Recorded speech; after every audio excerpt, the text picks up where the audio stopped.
अपन chapter number पहला उसके बड़े क्वेश्चन है वो लेके आए हैं। वीडियो काफी बड़ा है, बच्चे देख कर डर भी सकते हैं कि सर लगभग 2 घंटे का वीडियो है। तो 2 घंटे का वीडियो तो बेटा 3 नंबर लाने हैं आप लोगों बच्चों, तो आपको मेहनत तो करनी पड़ेगी ना। तो 3 अंक का सवाल है। कितने अंक का? 3 अंक का सवाल है। मैं छोटे छोटे क्वेश्चन लिखूंगा जो आने लायक है, उन क्वेश्चंस के आंसर बताऊंगा आपको। तो आपको क्या करना है, पूरा वीडियो ध्यान से देखना है, आपको वीडियो डरना नहीं है। अब मैंने इसके 3 पार्ट पहले डाल दिए। मैं सोच रहा था कि इसके आधे घंटे के 4 पार्ट बनाऊं या 5 पार्ट बनाऊं। मैंने सोचा कोई बात नहीं, अपने बच्चे हिम्मतवर है, 2-2.5 घंटे का वीडियो होगा तो आराम से उसको देख लेंगे। तो आप लोगों को क्या है, क्वेश्चन मैं वो लिखूंगा ऐसे और फिर उसके आंसर बताऊंगा। आपको क्वेश्चन लिख लेने हैं और आप चैनल पे नए हैं तो चैनल को सब्सक्राइब करना है। सब्सक्राइब करेंगे तो क्या होगा, मुझे मोटिवेशन मिलेगा। हाँ, मेरे बच्चे मेरा सपोर्ट कर रहे हैं, वैसे तो आप लोग खुद सपोर्ट कर रहे हो। टेलीग्राम चैनल पे जुड़ के आप इंपॉर्टेंट क्वेश्चन की पीडीएफ भी प्राप्त कर सकते हैं। आप क्वेश्चन अपने सिंपल लिखा हुआ लैंगिक जनन और अलैंगिक जनन में अंतर लिखो। नेक्स्ट क्वेश्चन है मध्य चक्र और आतल चक्र में अंतर लिखो। फिर उसके बाद सजीव प्रजनक प्राणियों की उत्तरजीविता अधिक क्यों होती है अंड प्रजनक की तुलना में। ये मैंने क्वेश्चन लिखे हैं, अब मैं इनके आंसर बताऊंगा। ये 3 अंक के क्वेश्चन आने लायक जो क्वेश्चन है वो अपन ने सेलेक्ट किए हैं। आप लोगों को सारे क्वेश्चंस को देखना है और वीडियो है उसको धीरे धीरे आराम से देखना है, समझना है किस तरह से। अगर ये वीडियो देख लोगे और वो पहले वाले 3 पार्ट देख लोगे तो पहले चैप्टर के अंदर आपके 4 में से 4 अंक से कोई भी 1 नंबर भी नहीं काट सकता। ये मेरी गारंटी है, लिखित में लिख के ले लेना। जब बोर्ड का पेपर देख के आओगे तो आप कहोगे सर ये प्रश्न मिले थे आपको। आपको क्या करना है, मेरे ऊपर विश्वास रखना है। यही सवाल आपके परीक्षा में आएंगे। लगभग 18-19 सवाल मैंने ये 3-3 अंक के बनाए हैं। आपको ये सवाल परीक्षा में मिल जाएंगे। ठीक है, तो जनन की परिभाषा हो गई, जीव द्वारा अपने समान संतति उत्पन्न करने की क्रिया को जनन। जन्म के बाद वृद्धि होती है, वृद्धि के बाद परिपक्वता आती है और फिर उसके बाद उसका जनन करता है परिपक्व अवस्था में और अपने समान नई संतान उत्पन्न करता है। ठीक है बच्चों, अपन अब पढ़ेंगे लैंगिक और अलैंगिक जनन। अब इसमें जो क्वेश्चन है वो पुटअप होने शुरू होंगे। तो सबसे पहला क्वेश्चन बनता है अलैंगिक और लैंगिक जनन में अंतर। तो एक तरफ अपन लिखते हैं लैंगिक जनन और एक तरफ अलैंगिक लिखते हैं, सेक्सुअल रिप्रोडक्शन और एसेक्सुअल रिप्रोडक्शन। ठीक है, दोनों आपको बताते हैं। ये सवाल आता है, ये टीचर को थोड़ा अच्छा लगता है, पूछ लेता बच्चे से। टीचर का मूड होता है पूछ ले बच्चे से कि लैंगिक जनन अलैंगिक जनन जानते हो बच्चों। तो आपको पता ही है, मैं दोनों एक्सप्लेन कर दूंगा। अपन लैंगिक अलैंगिक जनन है उसमें डिफरेंट पढ़ेंगे। तो सबसे पहले आपको बताते हैं और ये सवाल भी पढ़ेंगे, दोनों में से श्रेष्ठ कौन सा है। लैंगिक जनन में क्या होगा, 2 जनक नई संतान के निर्माण में योगदान देंगे। 2 जनक होते हैं, एक होता है माता और एक होता है पिता। 2 जनक क्या करते हैं, संतान के निर्माण में अपना समान रूप से योगदान देते हैं। जो भावी संतान है, दोनों जनक भावी संतान के निर्माण में अपना योगदान देते हैं। 2 जनक होते हैं जो भावी संतान के निर्माण में अपना योगदान देते हैं। जैसे कि मान लो ये एक औरत है और एक ये पुरुष है, दोनों आपस में जनन करेंगे और एक नया बच्चा पैदा होगा। तो ये कैसा जनन है, ये लैंगिक जनन है। अलैंगिक जनन का आपको एक छोटा सा एग्जाम्पल बताते हैं। जैसे ये क्या है, आलू है, आलू में ये कलिका है, इस कलिका को काट कर लगाएंगे जमीन में, नया पौधा उग जाएगा। ठीक है, ये गुलाब है, इस गुलाब की टहनी को काट कर जमीन में लगाएंगे, नया पौधा उग जाएगा। तो सबसे पहला डिफरेंट तो यही हो गया कि नई संतान जो भावी संतान के निर्माण में दोनों जनक अपना समान रूप से योगदान देते हैं। दोनों जनक समान रूप से भावी संतान के निर्माण में अपना योगदान देते हैं। अलैंगिक जनन में क्या होगा, नई संतान के निर्माण में नई संतान या भावी संतान, नई संतान या जो भावी संतान बनेगी, नेक्स्ट जनरेशन बनेगी, उसमें केवल एक जनक अपना योगदान देता है। उसमें केवल एक जनक योगदान देता है। ठीक है, एक जनक ही अपना योगदान देता है, 2 जनक अपना योगदान नहीं देते। ये चीज याद रखनी है। अलैंगिक जनन के मैंने एग्जाम्पल बता दिए, उससे आपको याद रखना है। अब मेन इसमें क्या होता है, लैंगिक जनन में क्या होगा, नर प्राणी होगा। नर प्राणी के अंदर शुक्र जनन की क्रिया होगी और नर युग्मक बनेंगे। यानी इसमें शुक्र जनन और अंड जनन की क्रिया होगी। शुक्र जनन और अंड जनन की जगह अपन कह सकते हैं युग्मक जनन होगा।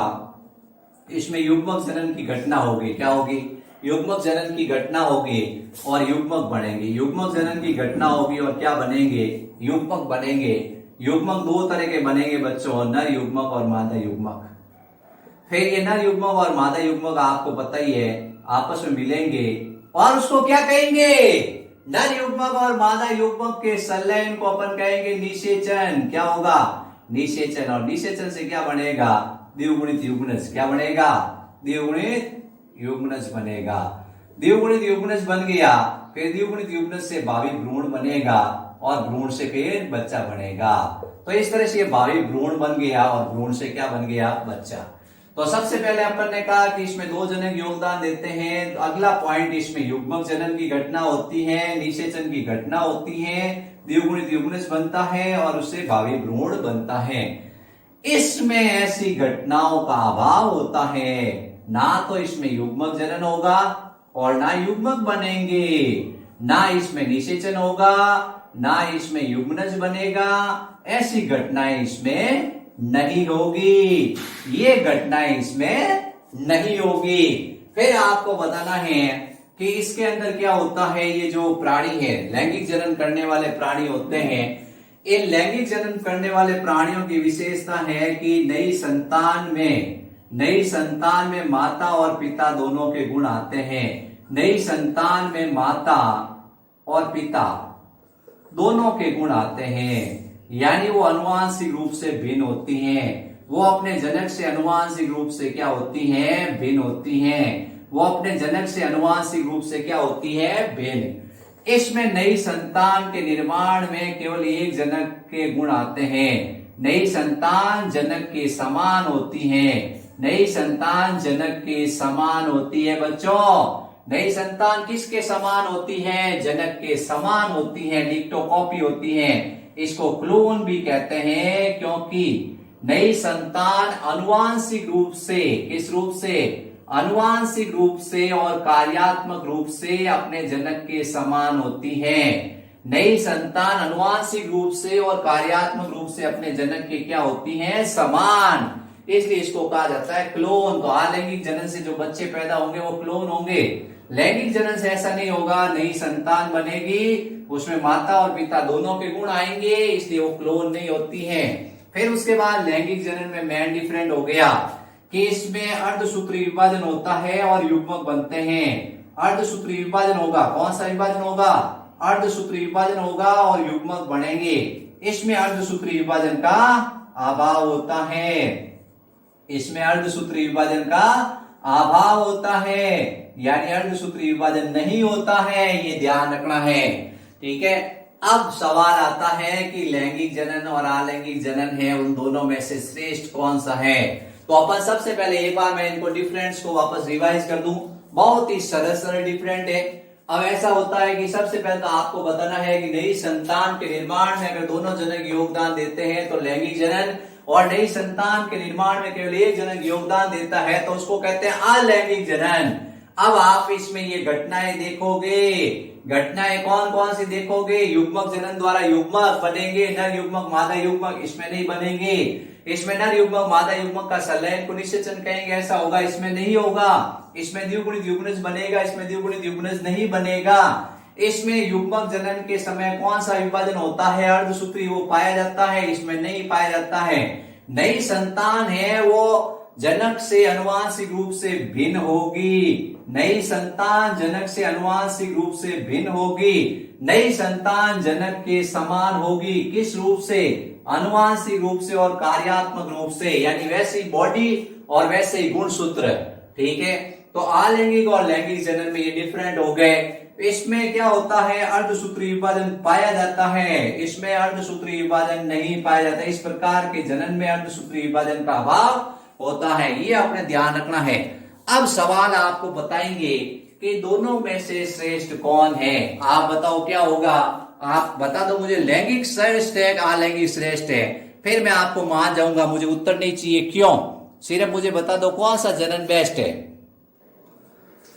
अब अपन पढ़ रहे हैं लैंगिक अलैंगिक जन्म में अंतर। आपको अगर ये अच्छा नहीं लगा थोड़ा कि सर आपने अच्छी तरह नहीं समझा है, तो आप मेरे एक पूरा वीडियो बनाया हुआ है 15-20 मिनट का लैंगिक और अलैंगिक जन्म में अंतर का, उस वीडियो को आप देख लो। मैंने एक वीडियो अपलोड कर रखा है लैंगिक अलैंगिक जन्म में अंतर, पूरा उसको स्पष्ट रूप से बताया है। लैंगिक अलैंगिक जन्म दोनों दिख के एकदम पूरे अच्छी तरह एक्सप्लेन किए हैं। यहाँ क्या है कि बार बार उसी चीज को बताते अच्छा नहीं लगता, इसलिए थोड़ा शॉर्ट में बताया है।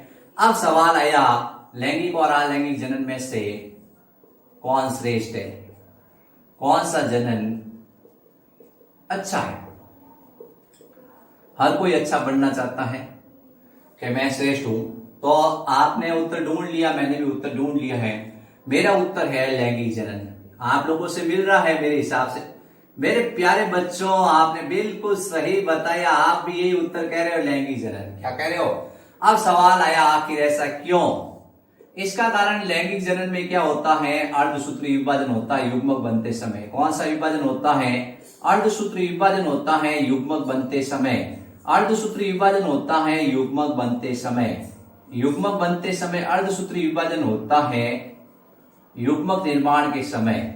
युग्मक निर्माण के समय, जिसके कारण क्या होगा। अब अर्धसूत्री विभाजन में आपने एक अवस्था पढ़ी होगी प्रोफेज फर्स्ट। कौन सी पढ़ी होगी, प्रोफेज फर्स्ट की अपन एक अवस्था देखते हैं पैकाइटिन अवस्था। क्या देखते हैं, पैकाइटिन अवस्था देखते हैं। उस पैकाइटिन अवस्था में क्या होता है, काईएजमेटा एक ऐसा बिंदु होता है जहां से जीन विनिमय होता है। जहां से क्या होगा, जीन विनिमय होगा। यानी कि इसमें जीन विनिमय और पुनर्संयोजन की घटनाएं होती हैं। युग्मक जनन के समय कौन सा विभाजन होगा, अर्धसूत्री।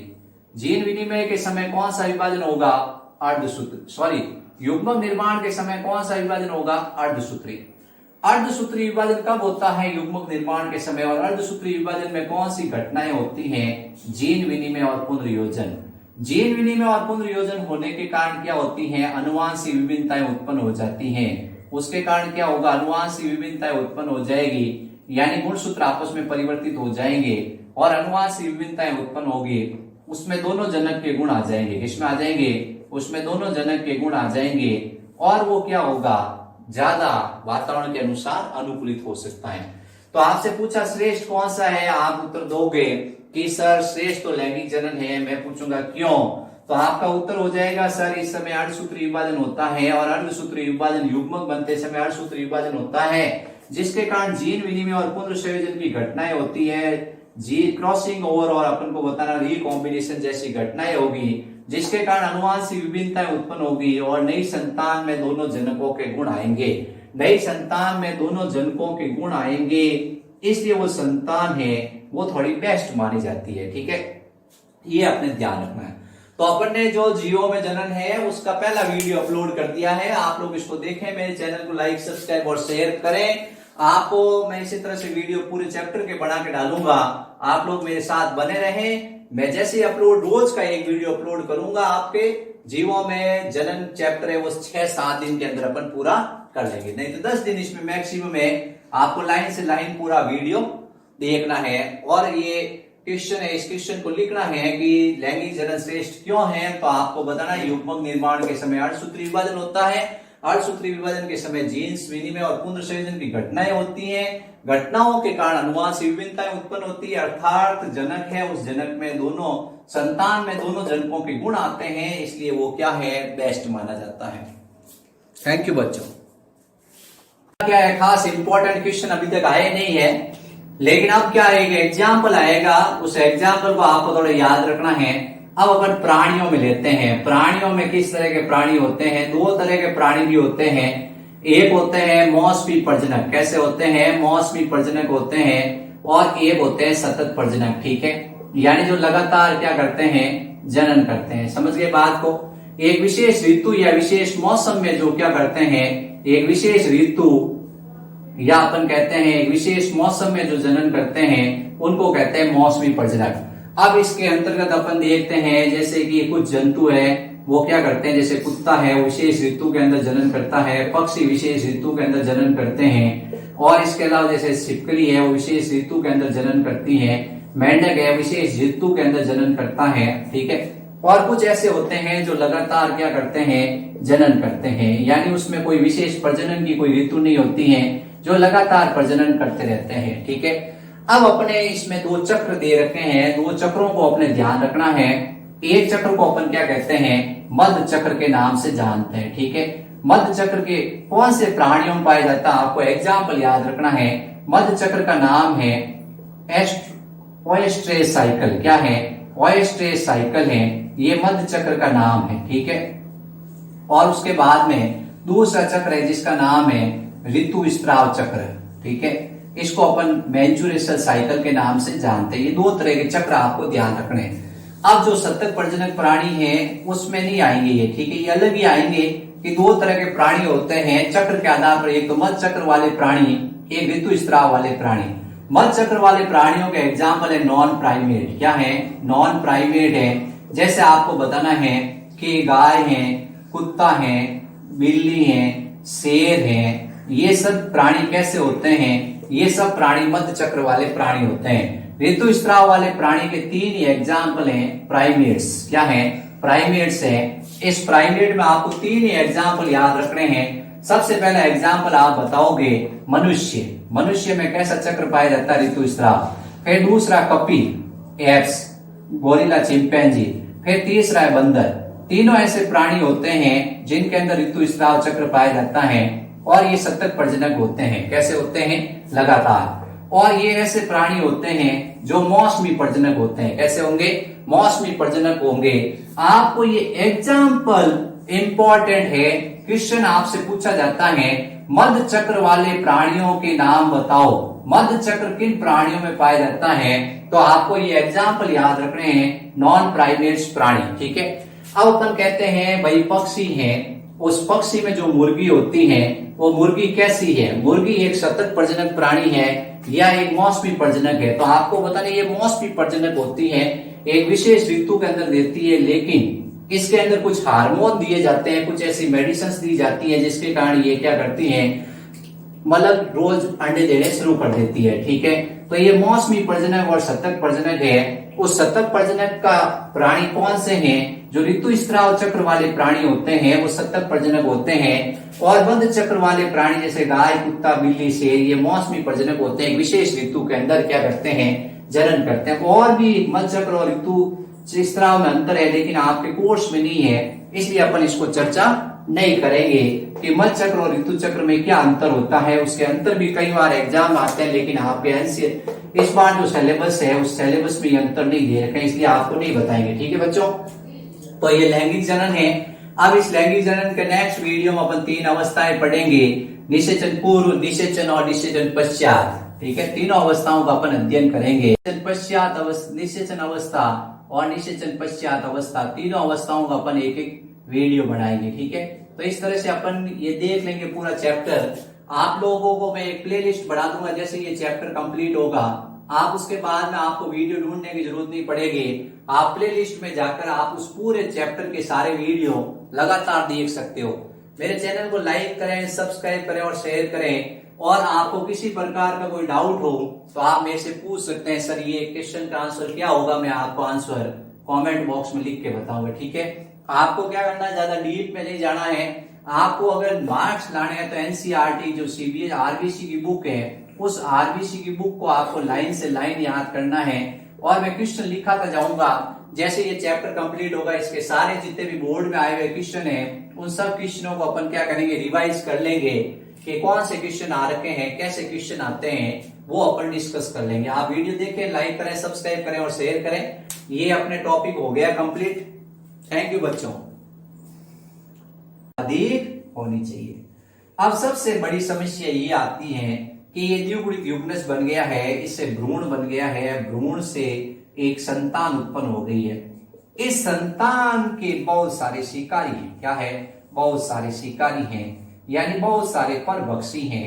वो इस संतान को क्या करते हैं, खा जाते हैं। 1 करोड़ छोटे छोटे मेंढक पैदा हुए। कितने, 1 करोड़ छोटे छोटे मेंढक। आपने बारिश में देखा हो, मेंढक मेंढक मेंढक मेंढक हर जगह पानी में से बाहर। आप बारिश में भी थोड़े दिन बाद बारिश भी आ जाएगी बच्चों, आप देखना, आप जहां पाँव रखोगे वहां आपको मेंढक कूदते हुए दिखेंगे। आपको अरे इतने सारे मेंढक, आप टेंशन मत करो। ठीक है, बहुत सारे शिकारी और परभक्षी है। इसमें से जो संतान बनी है उसमें से कुछ वयस्क बनेंगे, यानी उत्तरजीविता की बहुत अधिक समस्या आती है इनमें।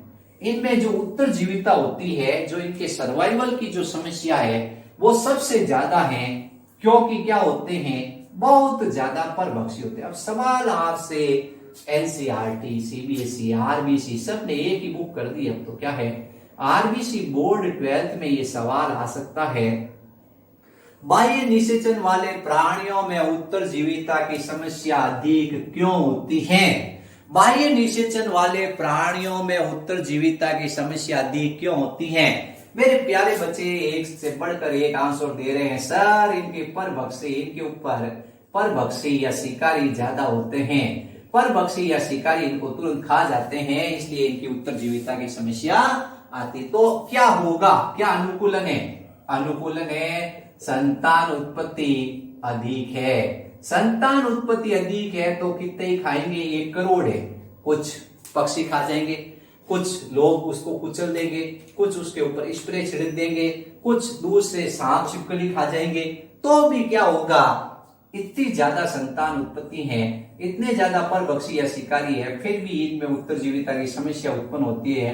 तो इसका एक ही निवारण है, संतान उत्पत्ति अधिक होनी चाहिए। तो यहां से आपसे क्वेश्चन पुटअप होता है। अपन क्वेश्चन समझ गए होंगे अच्छी तरह से कि जो बाह्य निषेचन वाले प्राणी हैं उसमें उत्तरजीविता की समस्या क्यों होती है। तो आपको शिकारी याद रह जाएगा, परभक्षी शब्द याद रह जाएगा, ये संख्या में अधिक होते हैं। अब अपन पढ़ते हैं, एक बार इसको वापस रिवाइज कर लेते हैं।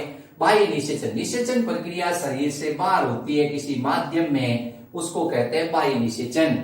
जैसे शैवाल ने नर युग्मक मुक्त किए, एकशरुपी प्राणी भी क्या करते हैं, बाह्य निषेचन करते हैं। अगर आप निट दे रहे हो तो आपके एक सवाल आने की संभावना बनती है, केचुए में, केचुआ स्थलीय प्राणी है, कैसा प्राणी है, स्थलीय प्राणी है, इसमें बाह्य निषेचन होता है या आंतरिक निषेचन होता है। मेरे प्यारे बच्चों, एकमात्र स्थलीय प्राणी है, एकमात्र स्थलीय प्राणी है जिसमें निषेचन प्रक्रिया शरीर से बाहर होती है। ये एक आप गांठ बांध ले रहे हैं, इसको मोस्ट इंपॉर्टेंट क्वेश्चन है, ठीक है। तो स्थलीय प्राणियों में निषेचन प्रक्रिया शरीर के अंदर होती है, लेकिन ये अपवाद है। क्या है ये? अपवाद है। कौन? अर्थवर्म, इसमें निषेचन प्रक्रिया शरीर से बाहर होती है, ये अपने थोड़ा ध्यान रखना है, ठीक है। अब अपन कह रहे हैं कि शैवाल है, क्या है? शैवाल है। शैवाल के अंदर क्या होता है, निषेचन होता है, वो जल में होता है। मछली है, उसका मैंने आपको बता ही दिया, जल में होते हैं। मेंढक भी क्या करते हैं, अंडे जल में देते हैं। कहां देते हैं? जल में देते हैं। तो निषेचन प्रक्रिया शरीर से बाहर जल में होती है। तो इस तरह से आपको मैंने बता दिया, ये आप थोड़ा याद रखना। अभी आप याद नहीं रखो तो कोई बात नहीं, लेकिन आपको इन फ्यूचर याद रखना है। निषेचन इस केचुए में स्थलीय प्राणी है, हम भी स्थलीय हैं, लेकिन ये केचुआ भी स्थलीय। ये क्या करता है, कोकून बनाता है, उस कोकून के अंदर निषेचन करता है, निषेचन शरीर से बाहर होता है। बच्चों याद रख लोगे आप केचुआ, अर्थवर्म याद रख लोगे। और एक सवाल मैंने उत्तरजीविता का बताया है, वो आपको बताना है, ठीक है। अब अपन निषेचन के प्रकार पढ़ रहे हैं, उसमें जो निषेचन पढ़ेंगे उसका नाम है आंतरिक निषेचन। क्या है? Internal fertilization. आंतरिक निषेचन के बारे में आपको बताएंगे। जब निषेचन प्रक्रिया शरीर के अंदर होती है, जब निषेचन प्रक्रिया शरीर के अंदर होती है, उसको कहते हैं निषेचन, आंतरिक निषेचन। इसमें वीर्य सेचन के लिए एक मैथुनान की आवश्यकता होती है। इसमें वीर्य सेचन के लिए किसकी आवश्यकता होती है? मैथुनान की आवश्यकता होती है, ठीक है। ये अपने ध्यान रखना है। अब इसमें भी आंतरिक निषेचन में भी कुछ शर्तें हैं। सबसे पहली शर्त क्या है? सबसे पहली शर्त है नर युग्मक। क्या है? नर युग्मक गतिशील होना चाहिए। नर युग्मक कैसा होना चाहिए मेरे प्यारे बच्चों? गतिशील होना चाहिए, ठीक है। आप देखोगे इसके भी एग्जाम्पल हैं। सबसे पहले एम्फीबियंस के बाद अपन पढ़ रहे हैं। अब आपकी बुक ने क्या है, एक नाम दिया है, जल स्थलचर। क्या दिया है? जल स्थलचर प्राणी, जल स्थलचर प्राणी, ठीक है। जल स्थलचर प्राणी में कौन सा निषेचन होता है? क्वेश्चन ऐसे पुटअप होता है, कौन सा निषेचन होता है, ठीक है। बताओ मेरे प्यारे बच्चों, सोच के बताओ। तो अपन कह रहे हैं कि इसके एग्जाम्पल है इसके बाद कौन आता है? सरीसृप। कौन आता है? सरीसृप। सरीसृप में सांप, छिपकली जो रेंग कर चलते हैं, फिर पक्षी, फिर उसके बाद स्तनधारी। स्तनधारियों में कैसा निषेचन होता है? शरीर के अंदर होता है, ठीक है। इसके अलावा अपन कहते हैं प्लांट में, कवक में आ जाओ, कवक के बाद आ जाओ bryophyta, pteridophyta, bryophyta, pteridophyta, angiosperm, gymnosperm, angiosperm, gymnosperm. इन सब में क्या होता है? इन सब में आंतरिक निषेचन होता है, ठीक है। ये एग्जाम्पल हो गए जिनमें शरीर के अंदर निषेचन होता है। नर युग्मक गतिशील होते हैं और संख्या में अधिक होते हैं। नर युग्मक गतिशील होते हैं और संख्या में क्या होते हैं मेरे प्यारे बच्चों? अधिक होते हैं। मादा युग्मक अचल होता है। कैसा होता है? अचल होता है, लेकिन आकार में बड़ा होता है। कैसा होगा? आकार में बड़ा होता है। और अपन कहते हैं ये नर युग्मक गतिशील है, संख्या में अधिक है, लेकिन आकार में छोटे होते हैं। आकार में छोटे होने से क्या होता है? तैर सकते हैं, ठीक है। अब एक इन्होंने सवाल फिर पुटअप कर दिया। पुटअप यूं किया है कि ये क्या है? ये अपन कह रहे वर्तिकाग्र है और इसके ऊपर ये पराग कण आके गिरा, पराग कण आके गिरा। इसमें दो नर युग्मक होते हैं। कितने होते हैं? इसमें दो नर युग्मक होते हैं। कितने नर युग्मक है? दो नर युग्मक है। ये अंड कोशिका तक जाएंगे। बीजांड में जो अंड कोशिका है, बीजांड में जो अंड कोशिका है भ्रूण कोश में, उसमें जाएंगे। अब ये जाएंगे कैसे? बताओ। ये नर युग्मक, ये नर युग्मक अचल होते हैं। कैसे होते हैं मेरे प्यारे बच्चों? ये होते हैं अचल। कैसे होते हैं? गतिशील नहीं होते हैं। ये अब अंड कोशिका तक कैसे पहुंचेंगे? बताओ बताओ। आपने दो क्वेश्चन हो गए, दोनों क्वेश्चन के आंसर मैं आपको बता दूं। इसमें ये नर युग्मक है, वो अचल है, लेकिन समस्या नहीं, एक पराग नलिका निकलेगी। क्या निकलेगी? एक पराग नलिका निकलेगी। वो पराग नलिका से होते हुए इसमें आ जाएंगे। पराग नलिका इनको पहुंचाने का काम कर देगी। पराग नलिका के माध्यम से ये क्या होंगे? वहां पहुंच जाएंगे। समस्या की बात नहीं है। अब जल स्थलचर प्राणी हैं। जल स्थलचर प्राणी होते हैं एम्फीबियंस। ये शुद्ध हिंदी का कमाल है बच्चों। आप कहते सर एम्फीबियंस बोल देते, हम कभी का बता देते। एम्फीबियंस मतलब होता है जल और स्थलचर दोनों आवास में रहने वाले। कितने आवास में रहने वाले? दोनों आवास में रहने वाले। अब तो मेरे प्यारे बच्चों उत्तर बता दो क्या होगा? अरे बिल्कुल सिंपल है, बाह्य निषेचन। क्या होगा? बाह्य निषेचन, ठीक है। वीडियो देखें, लाइक